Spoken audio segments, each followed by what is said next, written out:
Picture ಮಾಡ್ತಾ ಇದ್ದಾಗ ಕಾಸು ಬರ್ತಾ ಇದ್ದಾಗ ಯೋಚನೆ ಮಾಡಿದೆ ಮುಂದೆ ಮಾಡ್ತಾ ಇರೋದು ಅಂತ ಥರ ಮಾಡ್ತಾ ಇದ್ದಾಗ ಎಷ್ಟೋ ಪಿಕ್ಚರ್ಗಳಲ್ಲಿ ಅವನ ಕೈ ಕಚ್ಚಿದೆ. ಅಂದರೆ ತುಂಬ ಲಾಸ್ ಆಗೋಗಿತ್ತು.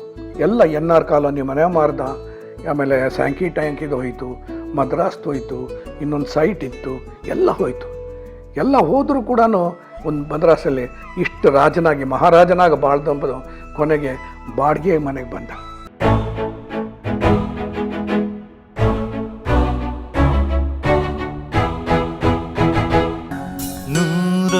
ನೂರೊಂದು ನೆನಪು. ದ್ವಾರಕೀಶ್ ಅವರು ಇಲ್ಲಿವರೆಗೂ ಬೇಕಾಷ್ಟು ಪಿಕ್ಚರ್ಗಳೆಲ್ಲ ಪಾರ್ಟ್ ಮಾಡ್ಕೊಂಬಂದಿದ್ದಾನೆ. ಇದರ ಮಧ್ಯದಲ್ಲಿ ಪಿಕ್ಚರ್ಗಳೆಲ್ಲ ಬೇರೆ ಬೇರೆ ಬರೋದು, ಬೇರೆ ಬೇರೆ ಪಿಕ್ಚರ್ ಪಾರ್ಟ್ ಮಾಡವ, ಅದು ಚಿಕ್ಕದೋ ದೊಡ್ಡದೋ. ಆಮೇಲೆ ಅವನ ಸ್ನೇಹಿತರು ಜಾಸ್ತಿ, ಆ ಸ್ನೇಹಿತರ ಪಿಕ್ಚರ್ಲೆಲ್ಲ ಮಾಡವ. ಅಮೃತಮ್ ಅಂತ ಇವರು. ಆಮೇಲೆ ಇವತ್ತು ಅದೇ ಸನ್ ನೆಟ್ವರ್ಕ್ ಇದೆಯಲ್ಲ, ಸನ್ ನೆಟ್ವರ್ಕು ಇನ್ನೂ ನಮ್ಮ ಕನ್ನಡದಲ್ಲಿ ಬಂದಿರಲಿಲ್ಲ, ಉದಯ ಬಂದಿರಲಿಲ್ಲ. ಆ ಸನ್ ನೆಟ್ವರ್ಕಲ್ಲಿ ಇದ್ದವರು ಅವರೆಲ್ಲನೂ ಕೂಡ ಇವನಿಗೆ ಫ್ರೆಂಡ್ಸ್ಗಳಾಗಿದ್ದರು. ಅವರೆಲ್ಲ ಕನ್ನಡ ಪಿಕ್ಚರ್ ತೆಗೆ ಬರೋರು, ಅವ್ರಿಗೆಲ್ಲ ಇವನು ಹೆಲ್ಪ್ ಮಾಡವ. ಅಮೃತಮ್ ಅಂತ ಮಂಜುಳಾ ಅವ್ರ ಗಂಡ ಆಮೇಲೆ ಆದವರು. ಸೊ ಈ ಥರ ಅವ್ರ ಜೊತೆ ಎಲ್ಲನೂ ಕೆಲಸ ಮಾಡಿ ಅವ್ರ ಪಿಕ್ಚರ್ಲ ಪಾರ್ಟ್ ಮಾಡಿ ಹೆಸರು ಸಂಪಾದನೆ ಮಾಡಿ, ಡಿಸ್ಟ್ರಿಬ್ಯೂಷನ್ ನೆಟ್ವರ್ಕ್ಗಳಲ್ಲೂ ಕೂಡ ಒಳ್ಳೆ ಹೆಸರು ಮಾಡಿ ಸಂಪಾದನೆ ಮಾಡಿ ಅಷ್ಟು ಬೆಳೆದ. ಏನು ಅಂತ ಹೇಳಿದ್ರೆ ಒಂದು ಸತತವಾಗಿ ಬೆಳೆಯೋಕ್ಕೆ ಶುರು ಮಾಡ್ತಾ ಪಿಕ್ಚರ್ಗಳು ಬಂತು. ಎಷ್ಟು ಪಿಕ್ಚರ್ ಬಂತು ಅಂತ ಹೇಳಿದ್ರೆ ಸಾಮಾನ್ಯವಾಗಿ ನನಗೆ ತಿಳಿದ ಮಟ್ಟಿಗೆ ಒಂದು 50 ಪಿಕ್ಚರ್ ಅವನೇ ನಿರ್ಮಾಣ ಮಾಡ್ದ ಕಂಪ್ನೀಲಿ. 50 ಪಿಕ್ಚರು. ಆಮೇಲೆ ಇನ್ನೂ ಒಂದು 3-4 54 ಪಿಕ್ಚರ್ ಏನೋ ಇಲ್ಲಿವರೆಗೂ ದ್ವಾರಕೀಶ್ ಚಿತ್ರದಲ್ಲಿ 54 ಚಿತ್ರಗಳು ಮೂಡಿಬಂತು. ಅದರಲ್ಲಿ ನಾನು ಹೇಳಿದ್ನಲ್ಲ, ಪಿಕ್ಚರ್ ಮಾಡ್ತಾ ಇದ್ದಾಗ ಕಾಸು ಬರ್ತಾ ಇದ್ದಾಗ ಯೋಚನೆ ಮಾಡಿದೆ ಮುಂದೆ ಮಾಡ್ತಾ ಇರೋದು ಅಂತ ಥರ ಮಾಡ್ತಾ ಇದ್ದಾಗ ಎಷ್ಟೋ ಪಿಕ್ಚರ್ಗಳಲ್ಲಿ ಅವನ ಕೈ ಕಚ್ಚಿದೆ. ಅಂದರೆ ತುಂಬ ಲಾಸ್ ಆಗೋಗಿತ್ತು. ಆ ಲಾಸ್ ಆಯ್ತಲ್ಲ ಅಂದರೂ ಕೂಡ ನೆಕ್ಸ್ಟ್ ಪಿಕ್ಚರ್ ಮಾಡವ ಅವನು ಯೋಚನೆ ಮಾಡ್ತಾ ಇರಲಿಲ್ಲ. ಯಾಕೆ ಅಂತ ಹೇಳಿದ್ರೆ ಅದೇನೋ ಧೈರ್ಯ ಕೆಚ್ಚದೆ. ಆ ಕೆಚ್ಚದೆ ಇನ್ನೆಲ್ಲೂ ಯಾರ ಹತ್ರನೂ ನೋಡಲಿಲ್ಲ ನಾನು. ಯಾಕೆಂದರೆ ಪಿಕ್ಚರು ಫೇಲ್ಯೂರ್ ಆಗ್ತಾಯಿದ್ರು ಕೂಡ ಆದರೂ ಕೂಡ ನಾವು ಪ್ರೊಡ್ಯೂಸ್ ಮಾಡ್ತಾನೇ ಇರುವ. ಡೇಟಿಗೆ ತಕ್ಕ ನಾನು ಹೇಳಿದ್ನಲ್ಲ, ಡೇಟಿಗೆ ತಕ್ಕ ರಿಲೀಸ್ ಮಾಡುವ, ಬಂತೋ ಬಿಡ್ತೋ ಹೋಯ್ತೋ ಅದ್ರ ಬಗ್ಗೆ ಯೋಚನೆ ಇಲ್ಲ. ದುಡ್ಡು ಬರೋದು ಪುನಃ ಪಿಕ್ಚರ್ ಮಾಡೋದು, ಹೀಗೆ ಮಾಡ್ಕೊಂಡು ಇದ್ರ ಮಧ್ಯದಲ್ಲಿ ಒಳ್ಳೆ ಸ್ನೇಹ ಬೆಳೆದಿದ್ದು. ದ್ವಾರಕೀಶ್ಗೂ ವಿಷ್ಣು ಅವ್ರಿಗೆ ಒಳ್ಳೆ ಸ್ನೇಹ ಬೆಳೀತು. ಇಬ್ಬರು ಸ್ನೇಹದಲ್ಲಿ ಅಂಟ್ಕೊಂಡ್ರು. ಆಮೇಲೆ ಅಂಟ್ಕೊತಿದ್ದಂಗೆ ಕಿತ್ತಾಡೋರು. ಇಬ್ಬರು ಒಂದು ಚೂರು ಬೇಜಾರಾಗೋರು, ಬೇರೆ ಆಗೋರು. ಪುನಃ ಯಾವಾಗಲೂ ಒಂದು ಸತಿ ಒಂದು ಪೆಗ್ಗಲ್ಲಿ ಇಬ್ಬರು ಒಂದಾಗೋರು. ಸೊ ಹೀಗೆ ಭಾಳ ಒಳ್ಳೆ ಪಿಕ್ಚರ್ಗಳು ವಿಷ್ಣು ಜೊತೆ ದ್ವಾರಕೀಶ್ ತಯಾರು ಮಾಡಿದ್ದಾನೆ. ಆಮೇಲೆ ನಿರ್ದೇಶನವೂ ಮಾಡಿದ್ದಾನೆ. ಇಷ್ಟೆಲ್ಲ ಮಾಡ್ಕೊಂಡು ಬಂದ ಮೇಲೆ ಏನಾಯಿತು ಅಂದರೆ ಒಂದು ಘಟ್ಟದಲ್ಲಿ ತುಂಬ ಸತತವಾಗಿ ಕೈ ಕಚ್ಚಿತು. ಮೇ ಬಿ ಅಬೌಟ್ 18-19 ಸಿನಿಮಾ ಅವ್ರಿಗೆ ಲಾಸ್ ಆಗೋಯಿತು. ಆ ಲಾಸ್ ಆದರೂ ಕೂಡ ಭಾಳ ಧೈರ್ಯದಲ್ಲಿರವ. ಅದು ತೋರಿಸ್ಕೋತಾ ಇರಲಿಲ್ಲ ಅವನು. ಎಷ್ಟು ಇದ್ರ ಮಧ್ಯದಲ್ಲಿ ಅವನಿಗೆ ಮಾನ ಮರ್ಯಾದೆ ಜಾಸ್ತಿ. ಆದ್ದರಿಂದ ಅವನು ಏನು ಈ ಸಂಪಾದನೆ ಮಾಡಿದ್ದ, ಇವತ್ತು ನಾನು ಹೇಳಿದ್ನಲ್ಲ ಏನೇನು ಮಾಡಿದ್ದ ಅಂತೆಲ್ಲ ಎಲ್ಲನೂ ಕೂಡ ಮರ್ಯಾದೆ ಉಳಿಸ್ಕೋಬೇಕು, ಮಾತು ಉಳಿಸ್ಕೋಬೇಕು ಅನ್ನೋ ದೃಷ್ಟಿಯಿಂದ ಎಲ್ಲನೂ ಬ್ಯಾಂಕ್ಗೆ ಕೊಡಬೇಕಾಯ್ತು, ಮಾರಬೇಕಾಯಿತು. ಎಲ್ಲ ಮಾಡಿ ಎಲ್ಲ ಹೊಟ್ಟಾಯಿತು. ಎಲ್ಲ NR ಕಾಲೋನಿ ಮನೆ ಮಾರ್ದ, ಆಮೇಲೆ ಸ್ಯಾಂಕಿ ಟ್ಯಾಂಕಿದು ಹೋಯಿತು, ಮದ್ರಾಸ್ದು ಹೋಯಿತು, ಇನ್ನೊಂದು ಸೈಟ್ ಇತ್ತು, ಎಲ್ಲ ಹೋಯಿತು. ಎಲ್ಲ ಹೋದರೂ ಕೂಡ ಒಂದು ಮದ್ರಾಸಲ್ಲಿ ಇಷ್ಟು ರಾಜನಾಗಿ ಮಹಾರಾಜನಾಗಿ ಬಾಳ್ದಂಬುದು ಕೊನೆಗೆ ಬಾಡಿಗೆ ಮನೆಗೆ ಬಂದ. ಬಾಡಿಗೆ ಮನೆಗೆ ಬಂದರೂ ಕೂಡ ಹೇಗೋ ನಡ್ಕೊಂಡು ಹೋಗೋದು ಜೀವನ. ಮಕ್ಕಳುಗಳಿದ್ದು ಯಾರೂ ಕೈಗೆ ಬಂದಿರಲಿಲ್ಲ ಅವನಿಗೆ. ಅದೊಂದು ವೆರಿ ಬ್ಯಾಡ್ ಲಕ್. ಅವನ ಕಷ್ಟ ಇದ್ದಾಗ ಮಕ್ಕಳುಗಳು ಯಾರೂ ಅವನಿಗೆ ಕೈಗೆ ಬರಲಿಲ್ಲ. ಹಾಗೂ ಪಿಕ್ಚರ್ ಮಾಡ್ಕೊಂಡು ಬರುವ ಆಮೇಲೆ ಕೊನೆಗೆ ಪುನಃ ವಿಷ್ಣು ಜೊತೆ ಸೇರಿತು. ಆಮೇಲೆ ಆಪ್ತ ಮಿತ್ರ ಡೇಟ್ ಕೊಟ್ಟರು ವಿಷ್ಣು ಅವರು, ಇವನು ಮಾಡ್ದ, ಅದು ರಿಲೀಸ್ ಆಯಿತು, ಅದ್ಧೂರಿ ಆಗೋಯ್ತು. ಏನು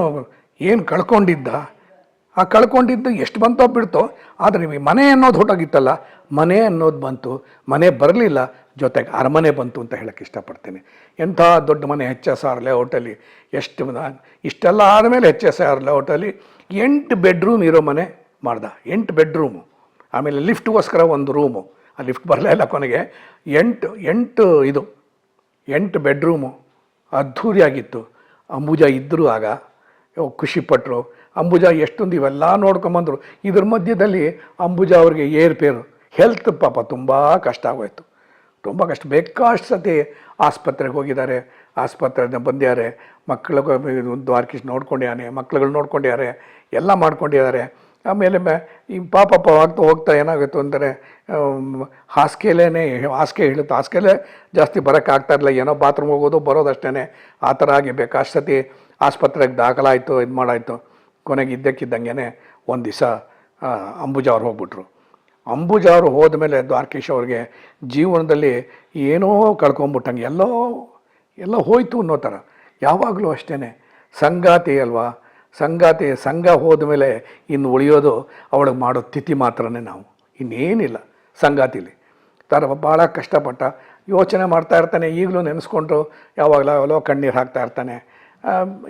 ಇದು ನಾನು ಇದ್ದಾಗೆ ಅಂತ ಹೇಳ್ತಾ ಇರೋದು. ಆಮೇಲೆ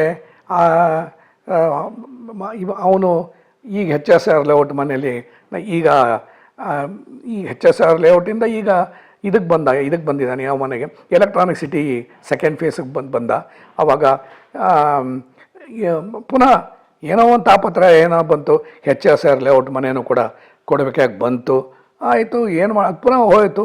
ಅಲ್ಲಿಂದ ಬಂದಮೇಲೆ ಎಲೆಕ್ಟ್ರಾನಿಕ್ ಸಿಟಿ ಸೆಕೆಂಡ್ ಫೇಸಲ್ಲಿ ಒಂದು ಮನೆ ತೊಗೊಂಡೆ. ಚೆನ್ನಾಗಿದೆ ಮನೆ, ದೊಡ್ಡದಾಗಿದೆ. ಆಮೇಲೆ ಒಂದು ವಿಲ್ಲಾ ಥರ ಇದೆ. ಅಲ್ಲಿ ಯಾವಾಗಲೂ ಜೊತೇಲಿ ಒಂದು 100 ಆಪ್ತ ಮಿತ್ರಕ್ಕಿಂತ ಮುಂಚೆ ಇಂದ ಮಗ ಜೊತೆಲೇ ಬಂದ, ಯೋಗೀಶ. ಅವನು ದ್ವಾರಕೀಶ್ ಜೊತೆನೇ ಬಂದು ದ್ವಾರಕೀಶ್ ಕಂಪನಿಗಳೆಲ್ಲ ನೋಡ್ಕೊಳ್ಳೋದು, ಪಿಕ್ಚರ್ ನೋಡ್ಕೊಳ್ಳೋದು, ಆ ಥರ ಬಂದ. ಈ ಆಪ್ತ ಮಿತ್ರಕ್ಕೆ ಬಹಳ ಕಷ್ಟಪಟ್ಟ ಅವನೇನಿಂತು ವಿಷ್ಣುವರ್ಧನ್ ಡೇಟ್ ತೊಗೊಳ್ಳೋದು, ಮಾಡೋದು ಅದೆಲ್ಲ ಅವನೇ ಮಾಡ್ತಾಯಿದ್ದ. ಆಮೇಲೆ ಯಾವಾಗ ಆಪ್ತ ಮಿತ್ರ ಆಯಿತು, ಒಂದು 2-3 ಪಿಕ್ಚರು ದ್ವಾರಕೀಶ್ ಕೂಡ ನಿರ್ಮಾಣ ಮಾಡಿದ್ರು. ಬಾಲು ಅಂದರೆ SP ಬಾಲಸುಬ್ರಹ್ಮಣ್ಯಮ್, ಆಮೇಲೆ ದ್ವಾರಕೀಶು, ಆಮೇಲೆ 2 ಮಕ್ಕಳನ್ನ ಇಟ್ಕೊಂಡು ಒಂದು ಮಾಡ್ದ, ಐ ಥಿಂಕ್ ಮಜುನು ಅಂತನೋ ಏನೋ ಒಂದು. ಆಮೇಲೆ ಇನ್ನೂ ಒಂದು ಪಿಕ್ಚರ್, ಆಮೇಲೆ ಹೃದಯ ಕಳ್ಳರು ಅಂತ ಮಾಡ್ದ. ಆಮೇಲೆ ಇನ್ನೊಂದು 2 ಪಿಕ್ಚರ್ ಮಾಡ್ದ. ಸೊ ಆ ಬ್ಯಾನರಲ್ಲಿ ಅವನಿಗೆ ಬ್ಯಾನರ್ ಹೆಸರಿರೋದೇ ಹೊರತು ಪ್ರೊಡ್ಯೂಸ್ಡ್ ಬೈ ಯೋಗೀಶ್ ಅಂತ ಮಾಡ್ದ.